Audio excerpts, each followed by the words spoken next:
सो high CUT aspirants, आप सभी का एप्लीकेशन फॉर्म अबाउट हो चुका है एंड अपना एप्लीकेशन फॉर्म बिल्कुल सही तरीके से सबमिट करने के लिए आपको कई सारे डॉक्यूमेंट्स सीयूटी के पोर्टल पर सबमिट करने पड़ेंगे। नो आज की इस वीडियो में मैं आप सभी को कंप्लीट लिस्ट देने वाला हूं, कंप्लीट लिस्ट देने वाला हूं कैटेगरी वाइज डॉक्यूमेंट्स की जो आप सभी स्टूडेंट्स को रिक्वायर्ड होगी। जनरल को क्या रिक्वायर्ड है, आपके SC, ST, OBC and EWS को क्या रिक्वायर्ड है, ये सारी चीजें मैं अब आप सभी को बताने जा रहा हूं। सो पूरा ध्यान पूर्वक आप सभी इस वीडियो को देखिए एंड जो भी डॉक्यूमेंट्स मैं आप सभी को बताऊंगा फॉर्म फिल करने से पहले आपके टेबल पर और या फिर आपके डेस्कटॉप पर ये सारे डॉक्यूमेंट्स रेडी होने चाहिए। नाउ सबसे पहले let me talk about some common documents जो आपके पास रेडी होने चाहिए। That is your latest photo. ऐसा नहीं होना चाहिए कि आप सभी अपने बचपन की फोटो सबमिट कर दें एंड असल में आपकी फोटो कुछ इस तरीके से दिख रही है, बियर्ड्स है, मुस्टैच है ना। क्योंकि होता क्या है कि ये जो आपकी पिक्चर होती है ये वाली, ये आपके एडमिट कार्ड में छप के यहां पर आएगी। नाउ जब आप सभी अपने सेंटर पर जाएंगे वहां पर जो गार्ड खड़ा होगा, गार्ड खड़े होंगे, वो आपका एडमिट कार्ड देखेंगे और वो जो आपकी फोटो है उसको चेक करेंगे कि यार ये जो सामने बच्चा खड़ा है और यहां जो फोटो है क्या ये सेम है या नहीं। अगर आप इस तरीके की फोटो डाल दोगे और आप कुछ इस तरीके के दिख रहे हो, गार्ड वहां पे रोक लेता है। ये मैंने खुद देखा है, गार्ड ने रोका था एक बच्चे को, उसके लिए कई परेशानी क्रिएट कर दी थी कि भैया अपने पेरेंट्स को बुलाओ, ये सब करो। सो बेटर यही है अपनी लेटेस्ट फोटो ही वहां पर सबमिट करिएगा। सेकेंडली गाइज, आप सभी को सिग्नेचर सबमिट करना होगा। प्लीज आप सभी क्लियर सिग्नेचर ही सबमिट करिएगा। ऐसा नहीं होना चाहिए कि आप सभी कुछ इस तरीके का सिग्नेचर की फोटो भेजें। बिल्कुल क्लियरली मोती की तरह चमकता हुआ आपका सिग्नेचर होना चाहिए। ये मेरा रिक्वेस्ट होगा क्योंकि जब आप सभी सेंटर पर जाते हैं ना, ये बेसिकली वही बता सकता है जिसने खुद सीयूटी का एग्जाम दिया होगा ना। जब गाइज मैं अपने सेंटर पर गया था, वहां पर जब मैं अपने एग्जाम देने के लिए बैठा तो पीछे से कई सारे वॉलंटियर्स आए। उन्होंने बोला कि भैया ये पेपर है, आपका नाम यहाँ पे लिखा हुआ है, जरा यहाँ पे साइन कर दीजिए। तो उसने मुझसे साइन कराया, फिर मेरा एडमिट कार्ड लिया और उसने फिर चेकिंग किया कि यार फोटो सेम है कि नहीं और जो सिग्नेचर है वो सेम है कि नहीं। तो एक ही सिग्नेचर बनाना, सिग्नेचर में डिफरेंस दिखेगा तो वो बोलेंगे वहां पे वॉलंटियर जो खड़े हुए हैं, और आपका बिल्कुल साफ सिग्नेचर दिखना चाहिए, अदरवाइज सेंटर में पहुंच के आपको परेशानी फेस करनी पड़ेगी।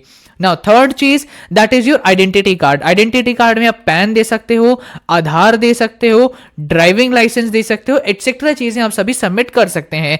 ज्यादातर बच्चे आधार कार्ड सबमिट करते हैं बिकॉज वो इजीली अवेलेबल होता है। नाउ यहां पर मेरी आप सभी को रिक्वेस्ट होगी या फिर आपको वार्निंग होगी कि यार आपका कोई भी डिस्क्रिपेंसी आधार कार्ड या किसी भी आइडेंटिटी कार्ड में नहीं दिखना चाहिए आपकी पर्सनल डिटेल्स में, स्पेशली नेम्स। बिकॉज क्या होता है ना, कई बार ऐसे बच्चे होते हैं जिनका खुद का नेम जो वो अपने एप्लीकेशन फॉर्म में फिल कर रहे हैं और आईडी कार्ड जो दे रहे हैं उसमें नेम्स के अंदर या तो कोई स्पेलिंग में इश्यू है या फिर सरनेम में इश्यू है। तो इस तरीके के अगर इश्यू वाले डॉक्यूमेंट्स आप सभी सबमिट कर देंगे तो आगे जाके जब आप सभी का वेरिफिकेशन होगा ना, वहां पर आपके लिए प्रॉब्लम क्रिएट हो जाएगी। तो मेरी एक अगेन रिक्वेस्ट होगी, जो भी आइडेंटिटी कार्ड आप सबमिट करेंगे there should be no discrepancy specially in your names. Now इसके बाद जो कॉमन डॉक्यूमेंट्स रिक्वायर्ड होंगे वो होगा आप सभी की क्लास 10th की मार्कशीट एंड देन आप सभी की 10th की मार्कशीट। नाउ यहां पर मेरा आप सभी को रिक्वेस्ट होगा, 10th की मार्कशीट में भी कोई डिस्क्रिपेंसी नहीं होनी चाहिए। अगर कोई डिस्क्रिपेंसी दिखती है तो अभी आपको थोड़ा सा इश्यू हो सकता है, बट अगर मैं बोलूं तो अभी आप सभी सबमिट कर दीजिएगा। लेकिन अगर आपकी 12th की मार्कशीट आपके पास है, खासकर जो ड्रॉपर बच्चे हैं उनकी जो 12th की मार्कशीट है उसके अंदर कोई इश्यू नहीं होना चाहिए, क्योंकि मेनली आपके यूनिवर्सिटी एडमिशन के अंदर आपकी 12th की मार्कशीट को कंसीडर किया जाता है। सो ड्रॉपर को तो 12th की मार्कशीट देनी है, लेकिन जो भी बच्चे फर्स्ट टाइम इस एग्जाम को अपेयर कर रहे हैं आपको कोई मार्कशीट नहीं देनी है। देन इसके बाद ये डॉक्यूमेंट तो नहीं है, लेकिन ये कुछ इंपॉर्टेंट चीजें जो मैं आपको बताना चाहूंगा। आपको अपने एप्लीकेशन फॉर्म फिल करते समय एक ऐसी ईमेल आईडी देनी है जो आप सभी बार बार चेक करते हो, और एक ऐसा मोबाइल नंबर देना चाहिए जो एक्टिव हो, जो रिचार्ज आप कराते रहें, जो बार बार आप चेक करते रहें। बिकॉज होता क्या है ना, मैं आपको शो भी करता हूं ना, ये जो आप सभी यहां पर एक ईमेल देख रहे हैं ना, ये मुझे ईमेल आई थी डियर खुशांग माथुर, ये सीयूटी की तरफ से आई थी और ये उस ईमेल आईडी पर आई थी जो मैंने सीयूटी एप्लीकेशन फॉर्म में सबमिट किया था। सो अगर आप सभी कोई गलत ईमेल आईडी भेज दोगे तो सीयूटी जो भी चीज आपको भेजना चाहती है, इंफॉर्मेशन देना चाहती है पर्सनली, वो आप तक नहीं पहुंच पाएगी। सो इसीलिए बेटर यही है, बिल्कुल सही ईमेल आईडी दीजिएगा, सही मोबाइल नंबर दीजिएगा, जिससे आपके और एनटीए के बीच में कम्युनिकेशन बिल्कुल सही बैठे। राइट। सो ये जो मैंने आपको स्क्रीनशॉट दिखाया ये कॉन्फिडेंशियल होता है, आप सभी किसी और को मत दिखाइएगा ना। मैंने तो एग्जाम दे दिया तो मैं आपको दिखा सकता था ना। अभी तक मैंने जितने भी डॉक्यूमेंट्स बताए बस इतने ही डॉक्यूमेंट्स रिक्वायर्ड हैं एक जनरल कैटेगरी के बच्चे के लिए। लेकिन अब जितने भी मैं डॉक्यूमेंट्स बताने वाला हूं ये वो डॉक्यूमेंट्स हैं जो हमारे कास्ट, जो दूसरी कास्ट के बच्चे हैं उनके लिए रिक्वायर्ड होता है, जैसे OBC, SC, ST and EWS students के लिए। नाउ कौन सा भैया हमें अपना कास्ट सर्टिफिकेट देना है, स्टेट कास्ट सर्टिफिकेट देना है या फिर भैया सेंट्रल कास्ट सर्टिफिकेट देना है? तो गाइस आप सभी को अपना सेंट्रल कास्ट सर्टिफिकेट ही अपने सीयूटी पोर्टल पर सबमिट करना है। सेंट्रल कास्ट सर्टिफिकेट आप सभी का एसडीएम के द्वारा साइंड होता है, राइट। इस चीज को याद रखिए। जितने भी बच्चे हमारे ईडब्ल्यूएस कैटेगरी से बिलोंग करते हैं आप सभी का सिर्फ एक ही कास्ट सर्टिफिकेट बनता है और वो कास्ट सर्टिफिकेट आपके तहसीलदार के द्वारा साइंड होता है एंड वो वाला कास्ट सर्टिफिकेट एक्सेप्टेबल होता है बाय सीयूईटी। नाउ लेटेस्ट आपको कास्ट सर्टिफिकेट देना है। लेटेस्ट कास्ट सर्टिफिकेट का क्या मतलब है कि जो आपका कास्ट सर्टिफिकेट 1 अप्रैल 2023 के बाद बना है तो वो वाला कास्ट सर्टिफिकेट आपको देना है कहां पर? आपके सीयूटी एप्लीकेशन फॉर्म में।